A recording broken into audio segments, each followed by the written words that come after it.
Hi, yeah, there's the train. Do you mind if I record a little video for my YouTube channel?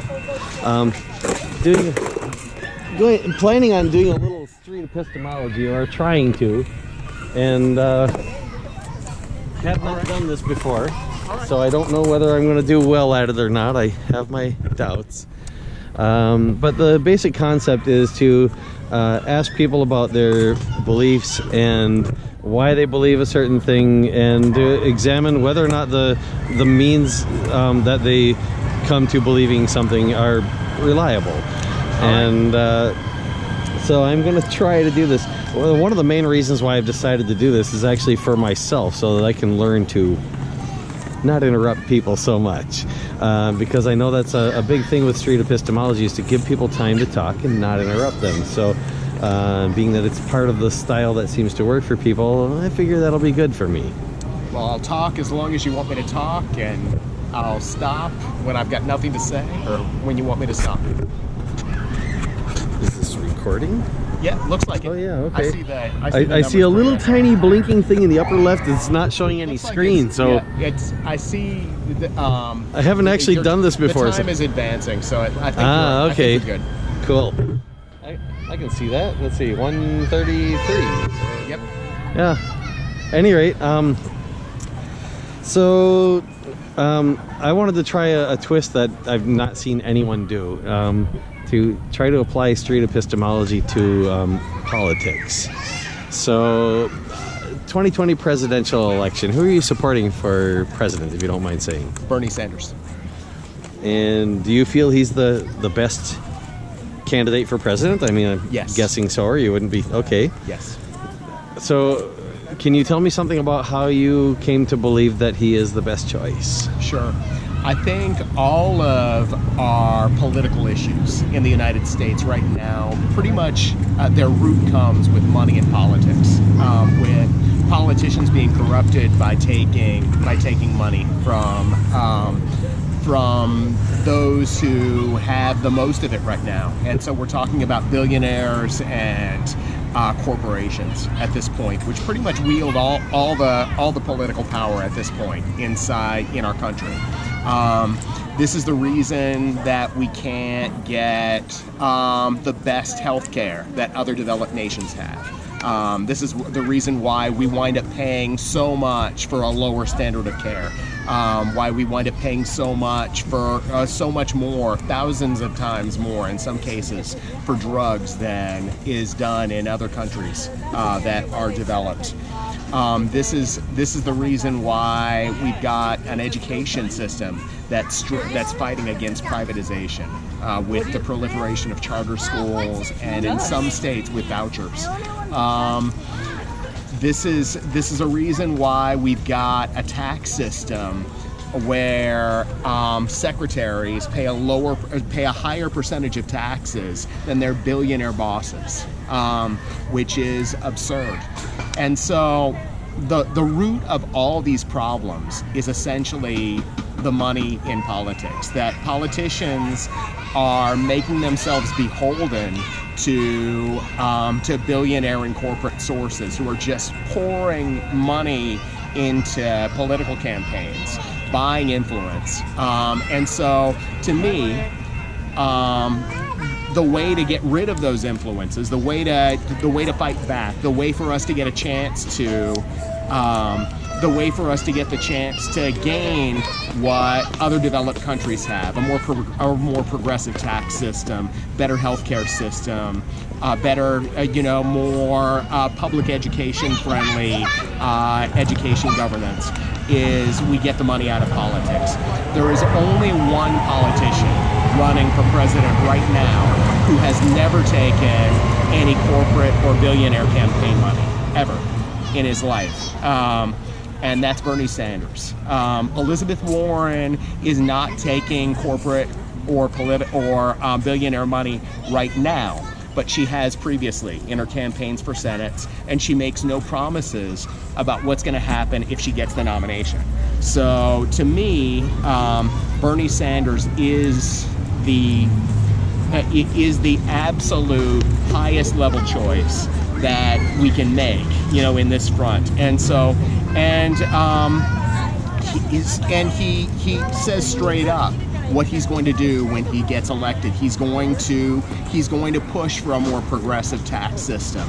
He's going to push to get Medicare for all, which is the next step to which is the step between what we have now and a public option. He's going to push for other New Deal style reforms that we're never going to get as long as our politicians are beholden to billionaire and corporate funds. So the first step is getting him elected president. And, we'll still have a Congress that's awash in billionaire and corporate funds. So yes, I understand that things aren't going to magically change if he gets elected, but this is the first step. He can do a lot as president with the executive branch. From there, once he's shown that one can get elected without billionaire and corporate funds, the next step is other politicians like Alexandria Ocasio-Cortez, like Ro Khanna, other politicians like those will run, and we're going to start to be able to change Congress because of that influence. So no, his election doesn't mean things are going to magically change, but I believe it's going to be a massive, gigantic first leap. Okay. So those are my beliefs, and that's why I support it. So if I can sum that up best as I can, it's really hard to not interrupt there because there's a whole lot in that, and I'm trying to now. Not that I'm at all unfamiliar with the campaign, but it all comes if I can attempt to sum up basically the gist of what I heard, and it sounds to me as far as the question of why you believe that Bernie Sanders is the best choice for president of the United States, that you see a lot of problems. You see Bernie as being able to solve those problems, or at least being able to push us in a direction of being able to solve the problems. Yes. And no other candidate being able to do that. Is that pretty much sum it up? Well, I don't want to say that no other candidate could do that. No other candidate has shown real signs of. No other candidate who is running is really there's not enough evidence to support other candidates doing what he'll do once he gets elected. So now, if you were to run into a candidate who seemed to be doing more of that than Bernie, that that seemed to you to have better solutions for the same problems, would you then reduce your confidence that he is the best choice? Yes. I don't think Bernie's a perfect candidate by any means. I was disappointed with his support for the Murphy Amendment to what's now the ESSA, the Elementary and Secondary Schools Education Act. That pretty much supported an increase in testing. I didn't like his response to it. So that's just one example where I didn't think he's perfect. I haven't always liked his support for. I haven't always liked his his politics toward Israel. I haven't always agreed with his lack of his inconsistent support of boycott, divestment, and sanctions of Israel.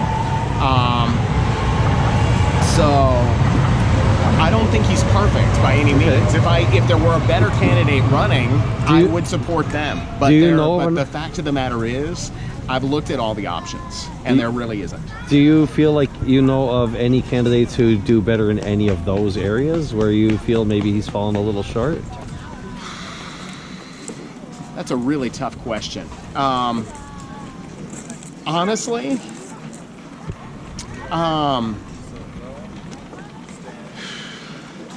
I mean, if you don't know, I don't know is an okay answer. I'm you know? honestly really not sure. Okay. That's a really tough one. But yeah, I mean, he's not perfect. Yeah. He definitely. None of us are. There definitely are some things that if I had the chance, I would change. But at this point, beggars can't necessarily be choosers all the time. He is the best chance I really feel that we have because of the lack of money in politics to get our voices. I mean, to get folks like you and me to get our voices back involved in at the federal government level. Right now, our voices are being drowned out by a deluge of money. Well, there's that needs to change first. And once that changes, then once our voices have a chance of being heard, then we have the chance at least to make important changes. But until that happens, it doesn't matter. It doesn't matter who else is in charge if that person has mortgaged their campaign to billionaire and corporate interests. oh, there's so much in there. I as far as the street epistemology goes, I suppose I could ask specific questions about some of those things, but yeah, this is my first time doing this, so I think I'm going to call it good enough. And yeah, I mean, for what it's worth, I'm supporting the same candidate. It's been my first choice for president since way longer than he's been running for president. No, And I got some of the same reasons for supporting him above others. So yeah, not seeing really much to question there in terms of reasons for believing that he's the best choice.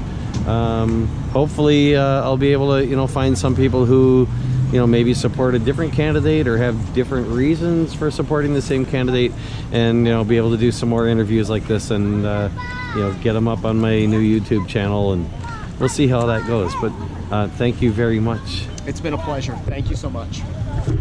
So I guess I'll stop this thing for now. Thanks for watching.